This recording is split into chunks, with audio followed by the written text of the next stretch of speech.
Corps à corps, corps à corps. Et pour commencer à parler de Notre-Dame de Paris, je suis très heureuse de recevoir Corentin Stemler et Pauline de Préval. Bonjour à tous les deux. Bonjour. Bonjour. Merci d'être avec nous. Pauline de Préval, vous êtes romancière, essayiste, auteur récemment du Dictionnaire amoureux des cathédrales. Je vais le montrer là, aux éditions Plomb. On va aussi éventuellement vous le proposer à l'image. Évidemment, un dictionnaire amoureux qui ouvre de très nombreuses entrées autour de l'importance des cathédrales en France, mais pas que d'ailleurs. Mais avec une place particulière pour Notre-Dame de Paris. Et je voulais lire votre introduction, votre avant-propos. Les cathédrales sont au cœur de nos villes comme des mères dont nous savons qu'elles nous aiment d'un amour inconditionnel. Elles nous accompagnent d'une présence si familière qu'elle s'en oublierait presque. On va revenir d'ailleurs sur le fait qu'on ait peut-être oublié pendant longtemps la place, l'importance des cathédrales, mais tout en même temps, elles imposent leur présence et elles sont toujours là pour nous. Et vous le dites, or l'incendie de Notre-Dame de Paris a montré qu'elles avaient besoin de notre amour autant que nous avions besoin du leur pour survivre. Pendant des siècles, elles ont élevé les hommes à mesure qu'ils les élevaient et donnaient visage à leurs souvenirs et leur espérance. On va revenir évidemment sur toute l'histoire, notamment de Notre-Dame de Paris jusqu'à l'incendie. Corentin Stemler, bonjour. Donc je vous l'ai dit, vous êtes réalisateur de La Dame de Pierre, spectacle que vous aviez déjà donné l'année dernière. Cette fois-ci, vous reproposez ce spectacle le 20, 21 et 22 décembre, c'est bien ça ? C'est ça, on fallait Palais des Congrès de Paris. On va voir d'ailleurs une affiche arriver, puis surtout un teaser. On va voir un peu des images d'ailleurs défiler tout le long de notre émission. Mais d'abord, regardons rapidement ce petit teaser, cette petite présentation du spectacle de La Dame de Pierre.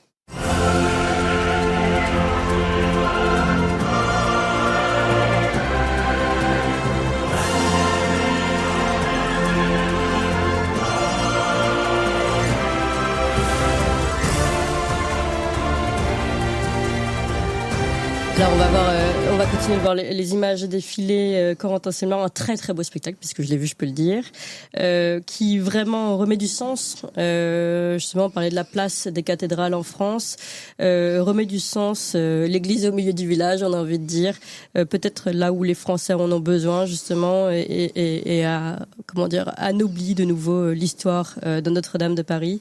J'étais très émue par votre spectacle, il faut le dire d'ailleurs quand je l'ai vu, et il a rencontré un très très grand succès.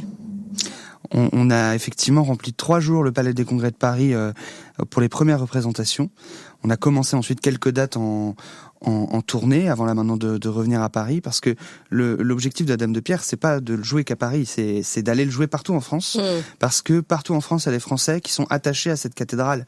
Notre-Dame de Paris, c'est pas juste la cathédrale des Parisiens, c'est un peu la cathédrale de tous les Français. Elle parle à tout le monde, mais on connaît pas forcément bien son histoire. Donc c'était tout le but du spectacle, raconter son histoire, expliquer comment est-ce qu'elle est devenue à travers les siècles ce symbole de rassemblement et d'unité pour les Français. Oui, d'ailleurs c'est très intéressant, on voit qu'elle est devenue un symbole, mais pas tout le temps, en tout cas uniquement religieux. C'est ce qu'on voit aussi à travers l'histoire de votre spectacle, même si évidemment il y a toujours cette force et cette transcendance. C'est également ce que vous avez tenté de faire, Pauline de Préval, dans votre livre, rappeler l'importance des cathédrales, et pas que, d'ailleurs vous le racontez vous-même, vous dites moi-même à un moment donné j'étais un petit peu éloignée de l'église, et c'est les cathédrales qui m'y ont ramené par leur transcendance, par leur supériorité, par leur beauté, par leur musique, par leur sculpture. Est-ce que vous pouvez nous raconter cette démarche, ce cheminement que vous avez eu ? Écoutez, moi, les cathédrales, elles m'accompagnent en effet depuis que je suis toute jeune. J'ai reçu une éducation catholique, mais j'ai pas forcément trouvé ma place dans l'église telle qu'elle était. Donc j'ai cessé assez rapidement de la fréquenter, mais en revanche, j'ai toujours fréquenté les cathédrales. Et c'est vrai que, par exemple, si je songe au statue colonne de Notre-Dame de Chartres, au Christ Pantocrator de la cathédrale de Montréal en Sicile, si je songe à l'ange en sourire que j'ai mis en couverture de mon livre, toutes ces images m'ont, par leur beauté en fait, imprimé l'empreinte d'une beauté plus haute et m'ont donné envie de la suivre, de la rejoindre d'une manière ou d'une autre. Et donc ça a été le cheminement de toute une vie. J'ai visité énormément de cathédrales. Chacune m'a donné à voir petit à petit, par petites touches, une visage de Dieu. tel que le génie humain et la foi ont su le refléter. Donc dans mon parcours, ça a été très important parce que la foi, c'est une grâce. On ne choisit pas de l'avoir, d'une certaine manière, elle nous est donnée ou pas. Mais en revanche, on peut s'y ouvrir. Et sur ce chemin-là, les cathédrales sont nos meilleurs guides aujourd'hui encore, je pense, parce que surtout les cathédrales gothiques, elles ont atteint des formes qui sont capables de s'adresser encore à ce qu'il y a d'éternel en chacun. Et ça a été le point de départ de mon livre aussi, voir l'attachement que la plupart des Français avaient pour leur cathédrale, leur patrimoine, mais leur cathédrale en particulier. Parce que pendant des siècles, elles ont façonné nos villes, elles ont façonné nos âmes, et il en reste quelque chose. Simplement, ils y sont attachés, ils ne savent plus toujours pourquoi. Alors c'est ce que j'ai essayé de faire dans ce livre, d'expliciter justement pourquoi. Quel était le sens de ces pierres, quel était l'esprit qui avait présidé à leur naissance. J'ai essayé de rentrer dans l'esprit des bâtisseurs de cathédrales autant que faire se peut. Voilà, pour essayer d'en faire ressortir ce qu'il pouvait y avoir encore de vivant à transmettre à chacun. Alors, on parle justement des bâtisseurs de cathédrales. Bientôt, on va pouvoir parler avec Raphaël de Belleville, charpentier, qui a travaillé sur le chantier de reconstruction de Notre-Dame. Donc, il va pouvoir nous parler de ce ressenti de bâtisseur, justement. Mais avant ça, Corentin Stemler, vous aussi, finalement, vous avez emprunté la même démarche. Hein, faire revivre, redonner aux Français l'image de cette cathédrale. En plus, comme vous l'avez dit, avec un très grand succès. Comment vous expliquez ce succès aussi? Est-ce que ça veut dire que les Français ont cette recherche aujourd'hui? Peut-être plus que d'ailleurs à d'autres époques. Je pense que effectivement, les cathédrales nous ramènent à nos racines et que finalement l'intérêt, le succès du spectacle, c'est le succès derrière de Notre-Dame de Paris et des cathédrales. On l'a vu avec l'incendie de Notre-Dame de Paris et son chantier de restauration, que véritablement les cathédrales et Notre-Dame de Paris en particulier, c'est quelque chose qui unit et qui rassemble les Français. Là où moi je pensais il y a quelques années qu'en fait ça intéressait plus grand monde les cathédrales, et ben en fait bien au contraire, c'est quelque chose qui parle encore à notre société. Et j'avais un attachement très fort pour Notre-Dame de Paris avant son incendie, et j'ai été vraiment surpris par l'émoi tellement important qui a été suscité par cet incendie, que ce soit en France ou même à l'étranger, dans le monde entier. Et je me suis dit en fait cet attachement pour le patrimoine, pour les cathédrales, il existe encore, il est parfois un peu endormi, mais il est encore là, et on peut le réveiller pour pour revenir à nos racines et pour redécouvrir le sens de ces cathédrales, la raison pour laquelle elles sont là, et l'importance encore du symbole des cathédrales aujourd'hui dans notre société. Oui, bien sûr. Oui, Pauline de Préval. Oui, moi je voulais juste rapporter une anecdote. Pendant l'incendie de Notre-Dame de Paris, je rejoins ce que vous dites. J'étais sur la pointe de l'île Saint-Louis et je voyais tous ces gens en train de prier ou d'être choqués, de compatir de la manière qu'ils pouvaient. Et l'un d'eux a dit devant une télévision, nous sommes un peuple de bâtisseurs. Et tout à coup, c'est ça qui s'est réveillé dans l'âme de beaucoup. Et c'est le défi d'ailleurs qui a été relevé par ce chantier, qui a été quand même un des événements les plus fédérateurs qu'on ait vécu depuis des décennies. Il n'y a pas que le foot qui peut nous unir, il y a aussi les cathédrales, c'est ce qu'a montré ce chantier-là. Et j'en conserve notamment l'image de toutes ces poutres, les 2000 poutres qui ont servi à construire la charpente et la flèche et qui ont été acheminées depuis les forêts de la France entière. C'est-à-dire que chacun y a mis du sien, et ça a été un événement formidable. Oui, tout à fait. Tiens, on parle des poutres. Je vous propose qu'on reçoive Raphaël de Belleville. Bonjour Raphaël de Belleville. Bonjour. Vous êtes charpentier depuis 3 ans, salarié des ateliers Perrault. Vous avez travaillé donc sur ce chantier de reconstruction de Notre-Dame de Paris. Évidemment, tout d'abord, bravo, félicitations et merci pour ce bel ouvrage, magnifique ouvrage même. D'abord, comment on est sélectionné peut-être pour participer à ce chantier ? Je pense pas qu'il faille de compétences bien particulières. Moi, j'ai eu la chance d'avoir un contact qui m'a permis d'oser faire le pas. Donc, j'ai fait comme tout le monde, hein. J'ai envoyé mon CV, ma lettre de motivation. Au début, j'avais été prévu pour l'assemblage et le montage des fermes, qui était l'année dernière. Suite à un accident, j'ai pas pu le faire. Il y a eu plein de rebondissements et finalement, cet été, ils cherchaient à nouveau des charpentiers. Donc j'étais dans les contacts et voilà comment j'ai été choisi. D'accord. Alors, est-ce que vous pouvez nous dire quel était de quel domaine vous occupiez particulièrement? Alors j'ai touché un peu à tout. Au tout début, je suis arrivé, j'ai fait juste des finitions dans le cœur. Parce que quand je suis arrivé, tout l'assemblage des combles était terminé et était déjà même en grande partie couvert. Ensuite, je me suis occupé de faire des planchers les beffrois. Principalement le beffroi nord. Il y avait une boutique qui était prévue. Finalement, le projet a été abandonné. Ensuite, on a dû étayer les charpentes, ensuite retirer l'étaiement après la restauration des beffrois, enfin du beffroi nord. Et j'ai participé à une toute petite échelle à la restauration du beffroi nord. Donc j'ai fait ce qu'on appelle une greffe. Donc c'est le remplacement d'un petit morceau de bois, enfin pour des bois quand même assez gros. Et ensuite, j'ai fait pendant 2 mois quasiment la création d'un nouveau chenot pour le beffroi nord, parce qu'on avait décidé de changer l'écoulement des eaux à ce niveau-là. Et donc là, j'ai suivi les plans qu'on m'avait donnés pour faire des nouvelles foncures pour un nouveau chenot pour l'écoulement des eaux. Et après, participer à des petites rambardes dans les combles et voilà, plein de petites choses comme ça. Mais ce qui est vraiment intéressant, c'est que vous avez dû tous travailler selon les méthodes anciennes, pas un clou, vous respectiez vraiment l'histoire de Notre-Dame et la façon dont elle avait été construite. Est-ce que c'était un défi pour vous? Est-ce que c'était une nouveauté? Oui, c'est vrai que c'est intéressant. Quand on arrive, on nous dit vraiment aucune vis dans la charpente, Ouais. faut pas de marque, faut vraiment respecter au maximum ce monument historique, à tel point qu'on a peur de mettre le moins de coups de ciseaux dedans, quoi. Mais en revanche, quand on devait utiliser des clous, c'était des clous forgés à l'ancienne. Par exemple, pour les passerelles, Oui. on avait des clous noirs forgés, donc c'est amusant de travailler vraiment à l'ancienne comme ça. Oui, c'est. Après, oui. Enfin, et ensuite, il y avait des choses qui étaient assez étonnantes qu'on comprenait pas au niveau des assemblages, et les architectes nous demandaient de respecter ça pour que ce soit fait vraiment comme avant. Donc, C'est-à-dire. même si on comprenait pas, eh ben, on pouvait rajouter un bouchon de bois, ce qu'on appelle une chapelle, euh, qui n'avait aucun sens, mais pour respecter justement tout le relevé qui avait été fait à l'époque, qu'on devait refaire une refaçon de l'ancienne charpente, et des trucs qu'on comprenait pas, on le refaisait.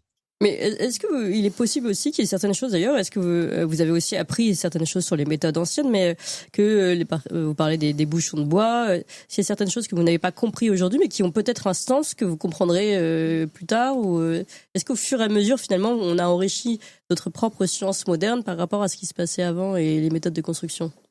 Alors peut-être à des plus hauts niveaux, ceux qui ont vraiment géré plus haut Oui. la mise en place des charpentes. Moi, à mon petit niveau, j'ai rien découvert. Enfin, à part vraiment en ayant la chance de travailler avec des personnes vraiment expérimentées, des anciens qui ont 40 ans de métier. Bien sûr. On apprend vraiment des choses qu'on n'aura pas la chance d'apprendre sur d'autres chantiers, parce Oui. que là, on se retrouve avec les meilleurs. Bien Donc, sûr. on a la chance d'avoir un savoir-faire qui est vraiment transmis. Après, de Notre-Dame, personnellement, j'ai pas appris de nouvelles choses. Pauline de Préval, justement, vous parlez de la très grande expertise, du fait que ce soit absolument exceptionnel, qu'on ait pu ramener toutes ces poutres, tous ces bois, en fait, avec des méthodes très traditionnelles. On parle d'une forêt qui a pu permettre de reconstruire Notre-Dame. Est-ce que là, justement, vous avez un commentaire à faire sur ce travail, notamment de Raphaël de Belleville?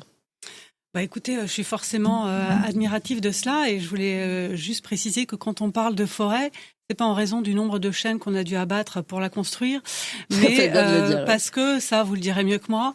Mais on est revenu à des méthodes où on coupait le bois à la doloire, par exemple, pour mieux respecter son fil et garder le cœur au centre, ce qui fait que les poutres quand on observe la charpente de Notre-Dame et d'autres charpentes médiévales, conserve une allure un peu de forêt. Elle conserve un peu la forme des arbres et donc on a l'impression de marcher dans une forêt. Un côté naturel, oui. Voilà. Oui, mais c'est vrai que c'est assez impressionnant et ça, c'est vraiment un des grands regrets sur ma participation sur le chantier. J'aurais adoré participer à l'équarrissage des arbres.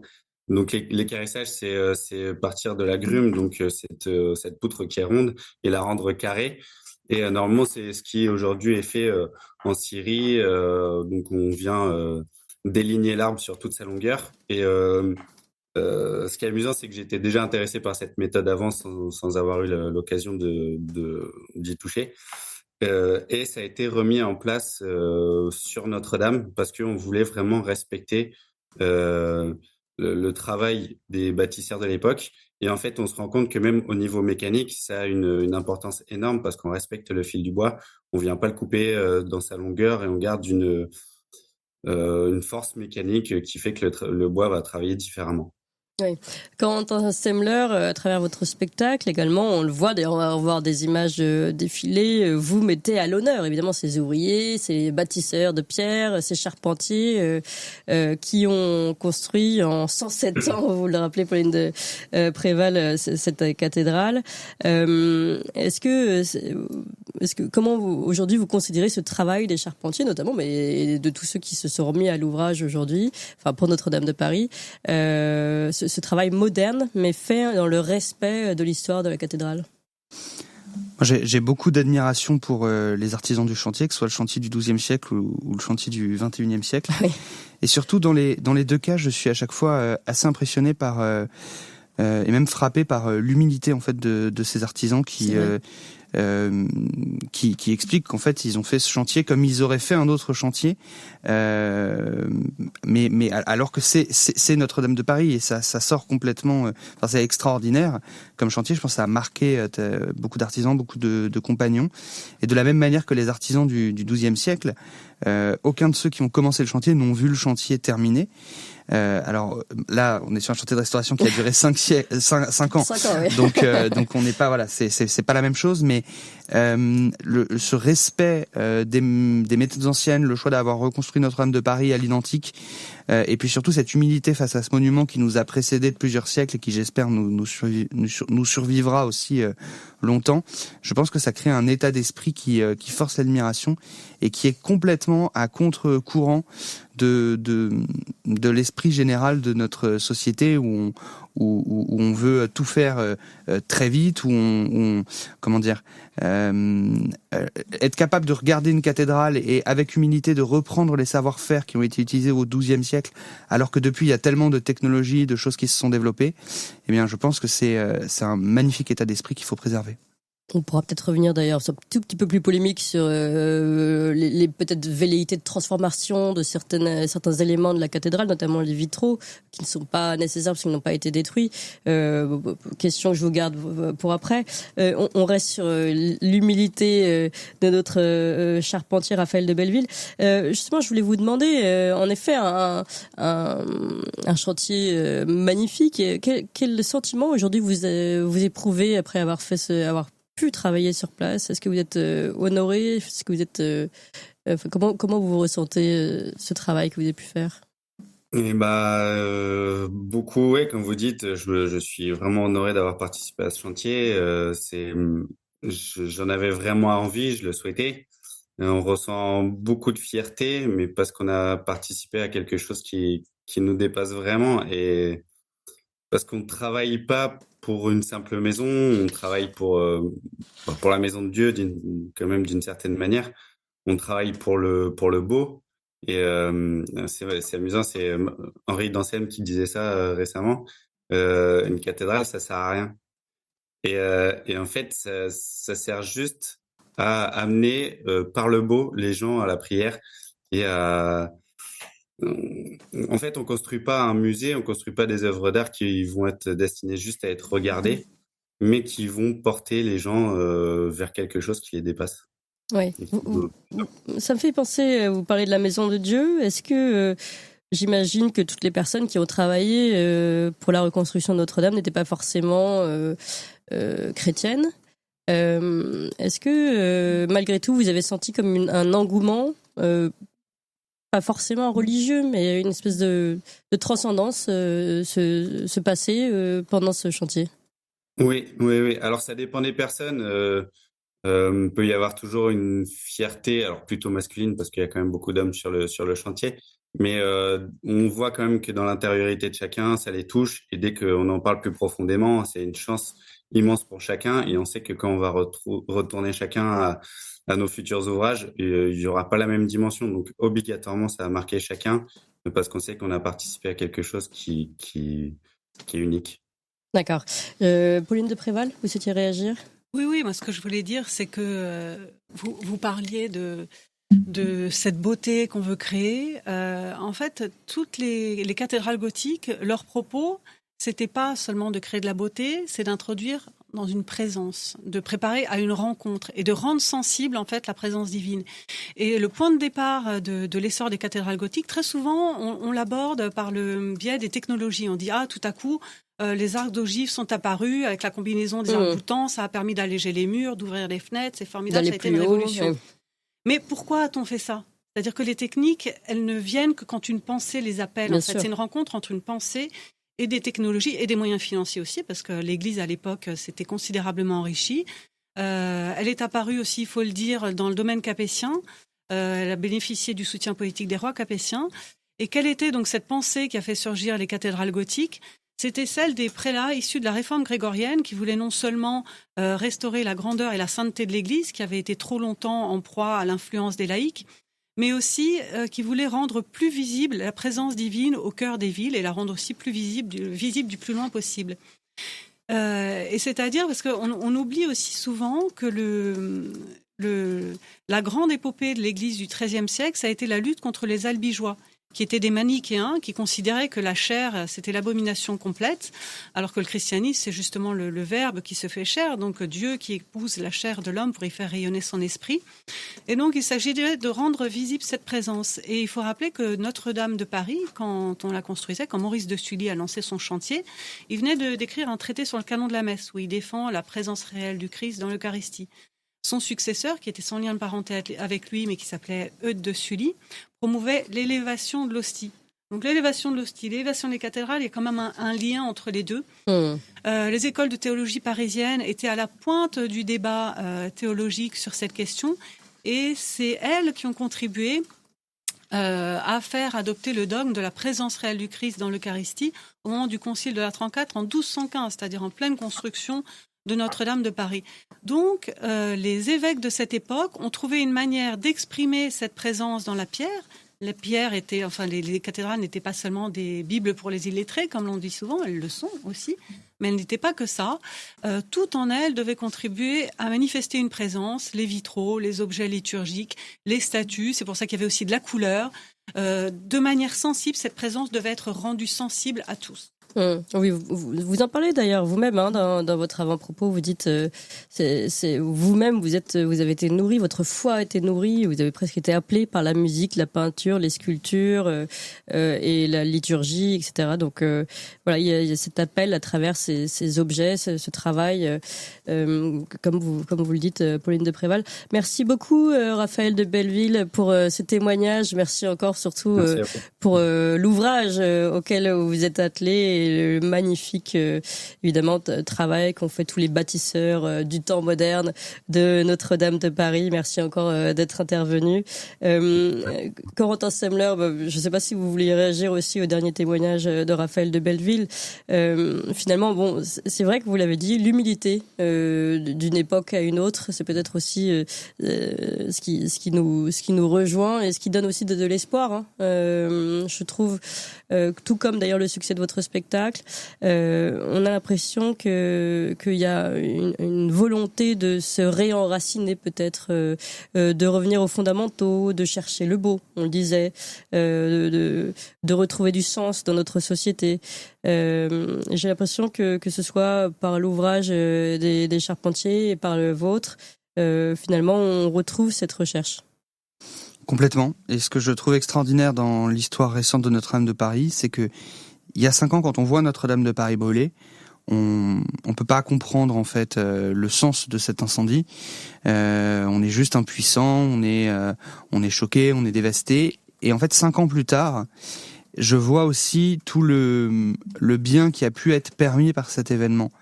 Ça nous a recentré sur la prise en compte, je dirais, de l'importance de protéger notre patrimoine historique, notre patrimoine religieux. Ça a uni les Français autour de ce symbole qu'est Notre-Dame de Paris. Ça a mis en valeur des savoir-faire, des métiers avec des techniques anciennes. On en parlait.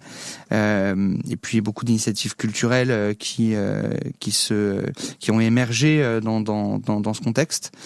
Et quand je vois aujourd'hui, voilà, ces 5 années, cet incendie qui reste dramatique bien sûr, mais ces 5 années ensuite, et Notre-Dame de Paris qui rouvre plus belle que jamais, avec le monde entier, des chefs d'État du monde entier réunis à Notre-Dame de Paris, tous les médias qui ne parlent que de cette cathédrale. Et bien je me dis voilà qu'il y a quand même quelque chose de beau qui est sorti de ça et qui d'une certaine manière nous a aussi rendu un peu notre fierté d'appartenir à un peuple qui est encore un peuple de bâtisseurs de cathédrales. Est-ce que vous avez l'impression que tout de même l'incendie a provoqué ce réveil, on va dire, de conscience par rapport à l'importance de ces cathédrales et notamment Notre-Dame de Paris ? Je pense qu'effectivement ça a joué de manière assez brutale, mais que il y avait bien sûr avant l'incendie de Notre-Dame déjà beaucoup de personnes attachées à leur patrimoine et qui en avaient conscience et qui avaient conscience de l'importance de le protéger. Et pardon, il y a déjà beaucoup d'incendies d'ailleurs. Bien sûr. On parle de celui de Notre-Dame de Paris, mais...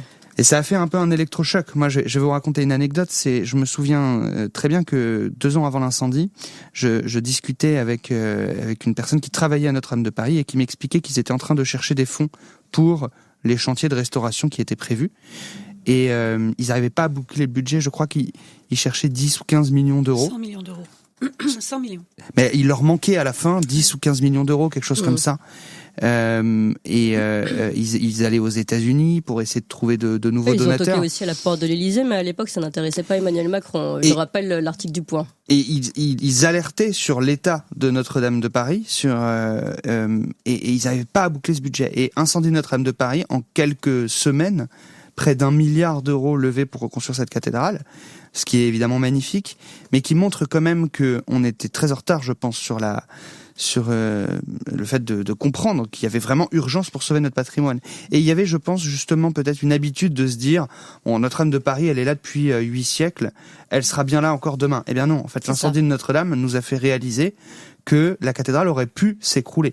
Et s'il n'y avait pas eu d'ailleurs cette intervention héroïque des pompiers qui sont remontés sur les tours, Notre-Dame de Paris aujourd'hui n'existerait plus. Alors je voudrais revenir sur l'intervention des pompiers, évidemment, parce qu'en plus dans le spectacle c'est très très bien rendu. J'ai vraiment eu un moment d'émotion à ce moment-là.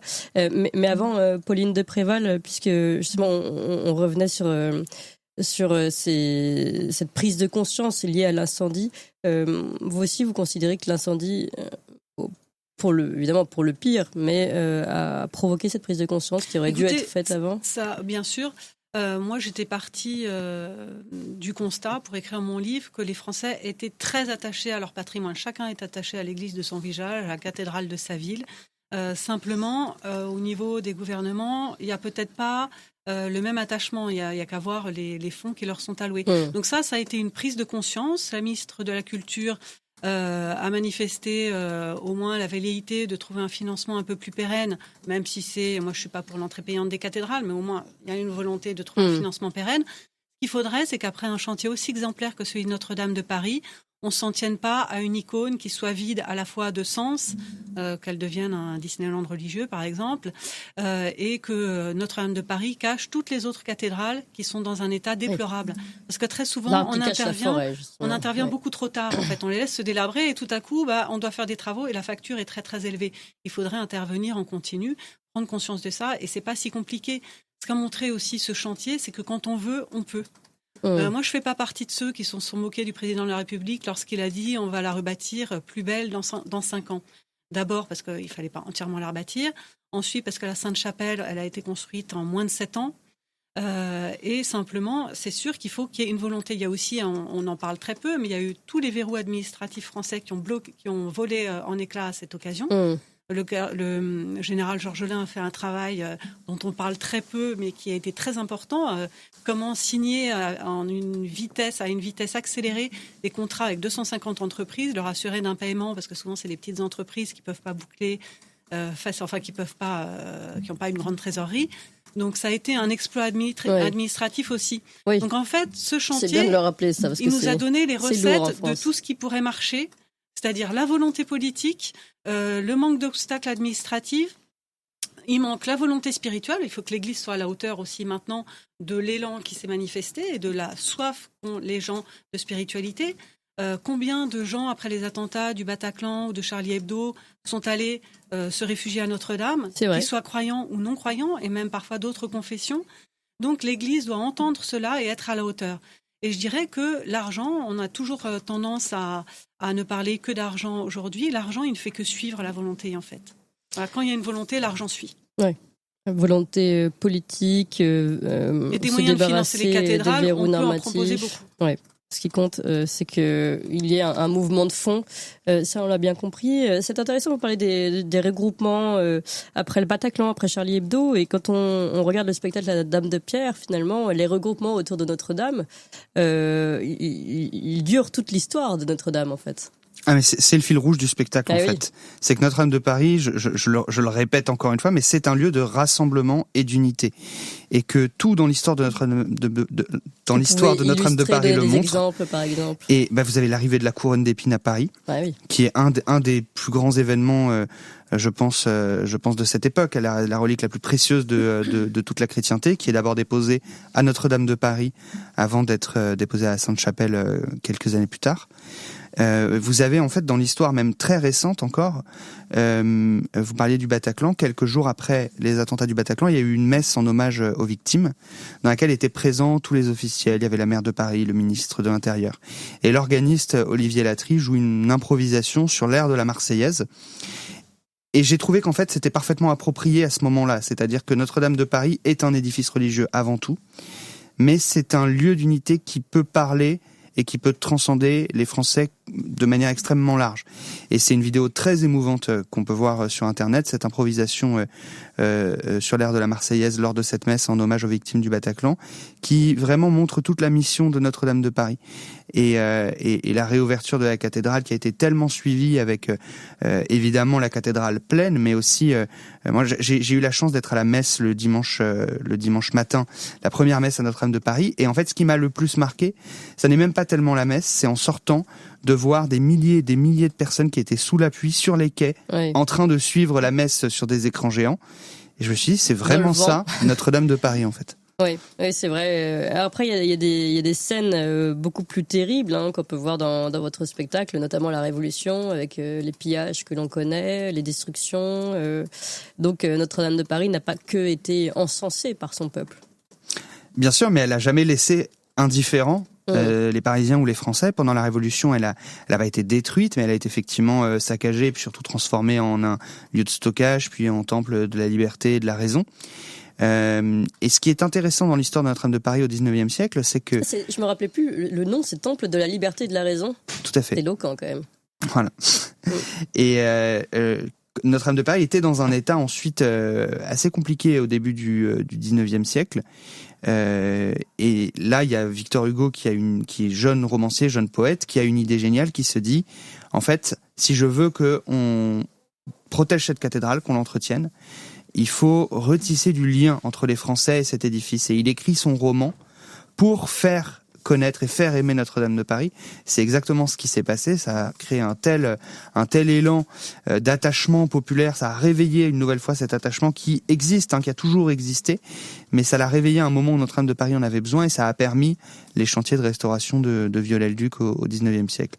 Et c'est un petit peu ça l'histoire de Notre-Dame de Paris. Il y a des périodes plus difficiles que d'autres, des périodes où Notre-Dame de Paris souffre, où elle a besoin de restauration. Mais il finit toujours par y avoir un personnage ou un événement événement ou un contexte qui fait que elle revient au centre de l'attention, et c'est encore exactement ce qui s'est passé ces dernières années. Vous avez une entrée Victor Hugo, vous avez aussi une entrée. Vous parlez de Paul Claudel aussi d'ailleurs dans votre. Bien sûr, oui. Avec la très belle. Alors là, quelle mémoire aussi. Je sais plus comment elle s'appelle, l'actrice, enfin la chanteuse qui récite Paul Claudel à un moment donné.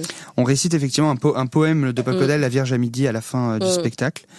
Après le soir de l'incendie de Notre-Dame de Paris, et puis on raconte la conversion de Paul Claudel le soir de Noël 1886. Paul Claudel a écrit lui-même un texte magnifique sur sa conversion, et on en a fait une version légèrement adaptée pour la présenter dans le spectacle. Ouais. Alors, est-ce que vous aussi, vous avez, Pauline de Préval, une entrée pour Victor Hugo pour vous? J'ai fait une entrée Victor Hugo, et je voulais revenir un petit peu sur la Révolution, parce que la Révolution, il faut distinguer deux temps, en fait. Au début, tous les gouvernements républicains ont essayé de capter l'aura aussi de Notre-Dame de Paris. Donc ça, on l'oublie souvent. Et quand il y a eu des destructions, c'était des destructions qui étaient menées par une frange vraiment très très engagée politiquement. Par exemple, la destruction de la Galerie des Rois, elle a été commandée par la Commune de Paris. Oui. Donc c'était une frange vraiment marginale de révolutionnaires. Je ne pense pas non plus que la masse des Français ait été pour la destruction de ces cathédrales. Et d'ailleurs, la Révolution a été un tel traumatisme qu'elle a été aussi le moment où on a pris conscience qu'on avait un patrimoine à défendre.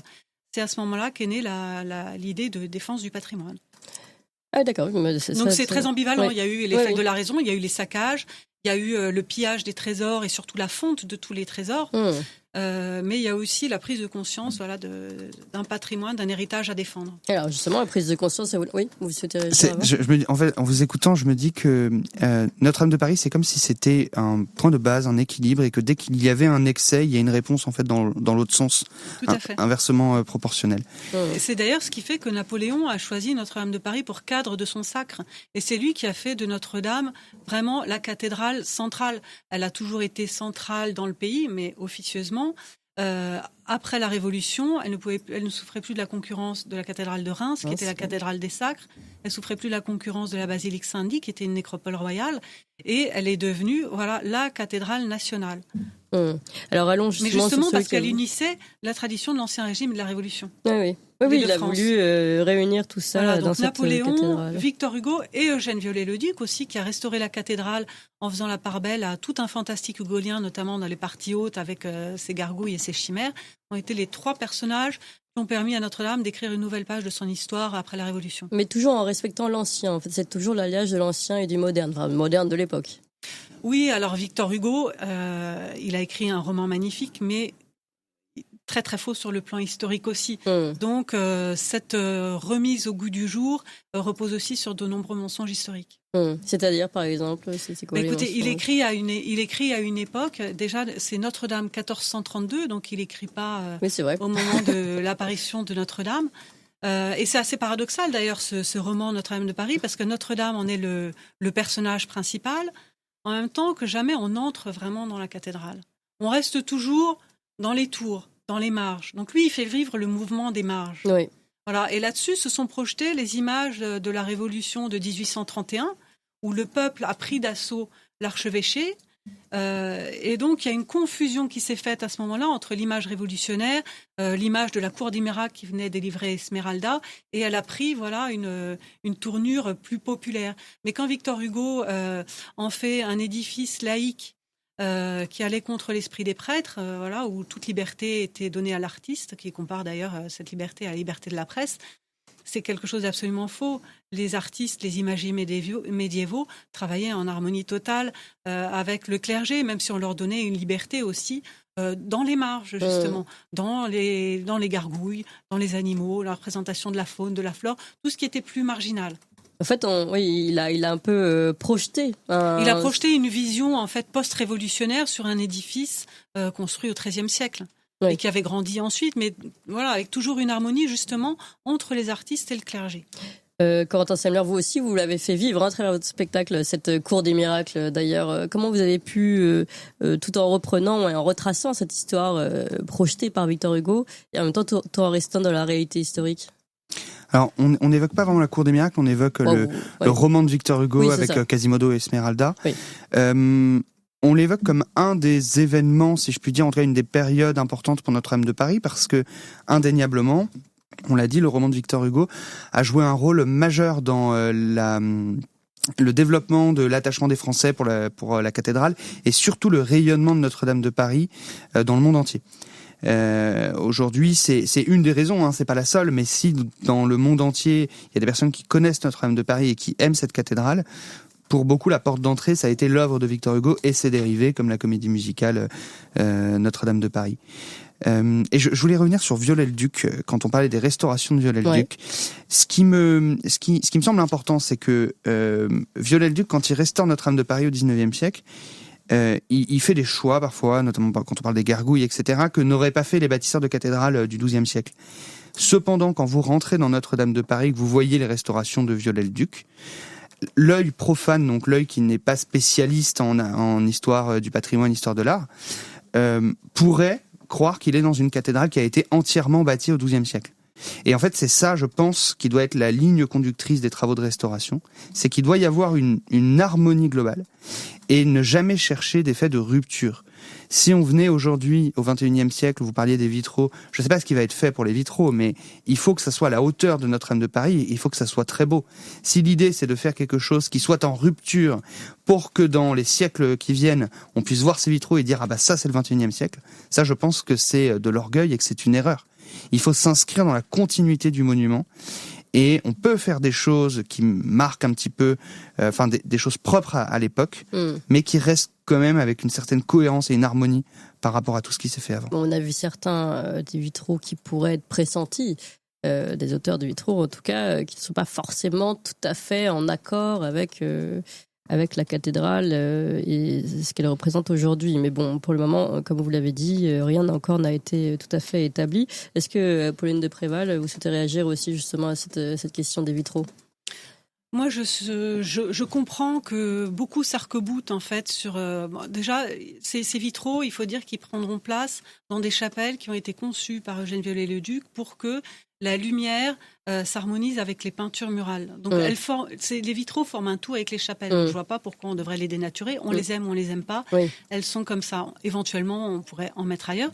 Moi, je pense que les cathédrales sont des organismes vivants et auxquels, pendant des siècles, chaque génération y a ajouté sa marque, sans donner le sentiment d'une rupture.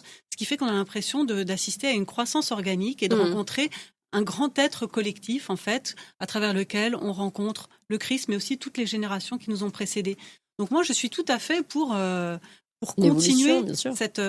Et je cite souvent le sculpteur Henri Charlier qui disait « La véritable tradition du métier n'est pas de refaire exactement ce que d'autres ont fait par le passé, mais de rechercher plutôt l'esprit qui a fait ces choses pour en faire d'autres à notre tour. » Moi, je suis tout à fait dans cet esprit-là et je regrette simplement que le clergé lui-même ne soit pas toujours dans cet esprit-là et acte certaines ruptures parce qu'on croit qu'aujourd'hui, créer, c'est forcément imposer son originalité. Moi, j'avoue que je suis un peu choquée quand j'entends des artistes dire je vais imprimer ma marque à l'édifice. Non, ils doivent s'inscrire dans un édifice et toutes leurs œuvres doivent s'harmoniser avec lui, en effet. Oui. Alors, je voulais revenir, j'avais mis de côté tout à l'heure sur cette magnifique réaction des pompiers. Donc vous contez l'histoire également dans votre spectacle et puis alors moi j'avais pas suivi en détail, j'ai redécouvert ça grâce à votre spectacle pour vous dire comment ça s'était passé. Est-ce que vous pouvez nous raconter d'abord exactement ce qui s'est passé pendant l'incendie et la réaction des pompiers? J'ai été le premier en fait à le redécouvrir quelques semaines ou quelques mois après l'incendie en lisant des témoignages de pompiers et je me suis rendu compte que en fait le grand public ne connaissait pas cette histoire. Ce qui s'est passé le soir de l'incendie, c'est que lorsque la flèche s'est écroulée, tous les pompiers ont évacué Notre-Dame de Paris parce que les spécialistes disaient que maintenant c'était une question de minutes ou d'heures avant que la cathédrale ne s'écroule. La flèche avait, en perçant la voûte en plus, avait tellement déstabilisé l'édifice que il y avait plus grand chose à faire et ils étaient déjà en train de réfléchir à la manière avec laquelle ils allaient gérer un écroulement probable de la cathédrale. Et il y a un colonel des pompiers avec des volontaires qui a proposé de remonter sur les tours, parce que le feu commençait à prendre dans le beffroi nord, et que à partir du moment où le beffroi la charpente du beffroi se serait écroulée, là la cathédrale se serait vraiment écroulée dans son entièreté. Et leur objectif a été à ce moment-là de remonter sur les tours pour faire une barrière d'eau plutôt, entre les beffrois et la charpente. La charpente, elle, était perdue, bien sûr, mais il fallait pas que, justement, le feu de la charpente vienne embraser complètement les beffrois. Et ils ont éteint le feu dans le beffroi nord, et ils ont fait cette barrière de feu en laissant la charpente, elle, se consumer.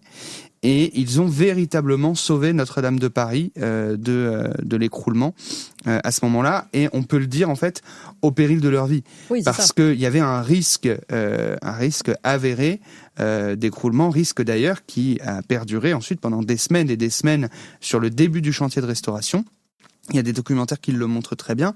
Quand il y avait les cordistes qui étaient en train de démonter progressivement l'échafaudage calciné, il y avait des capteurs un peu partout sur la cathédrale qui détectaient le moindre mouvement de l'édifice, et il y avait une sirène qui se déclenchait dès qu'un mouvement suspect était détecté, et tout le chantier était évacué. Donc quelle tension quand même. Ah mais c'est extraordinaire en fait ce qui s'est passé, à la fois pour les pompiers, mais aussi sur le début de ce chantier de restauration. Et il faut vraiment prendre conscience, voilà, que on aurait pu perdre Notre-Dame de Paris complètement ce jour-là. Et que par le courage des pompiers et sans doute aussi par un miracle, la cathédrale a tenu bon, et la suite de l'histoire on la connaît avec ce chantier de restauration. Bien sûr. Non, il y a un moment. Alors je sais pas si le dialogue vous l'avez un peu romancé ou pas, mais en tout cas il y a je sais pas comment on appelle ça, ce chef d'équipe des pompiers qui leur dit n'y allez pas, c'est trop dangereux, et je ne sais plus combien de volontaires pompiers qui disent si on y va.